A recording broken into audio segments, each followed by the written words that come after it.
Hello everyone, I hope you all are doing well. In this video we can find the value of this expression and we can select in these three option 1 that which one is correct. Option A is 1, option B is 18 and option C is 81. So how can solve this expression?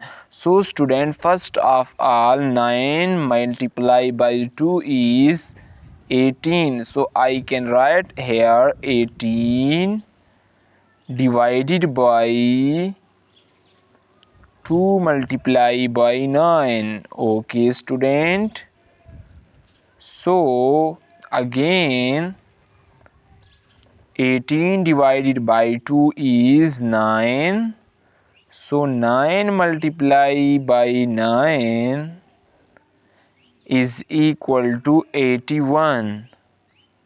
So this is our final answer of this question and the correct option is C.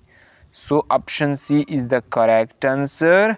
And if you have not subscribed my channel, please subscribe my channel for more interesting video. Thanks a lot.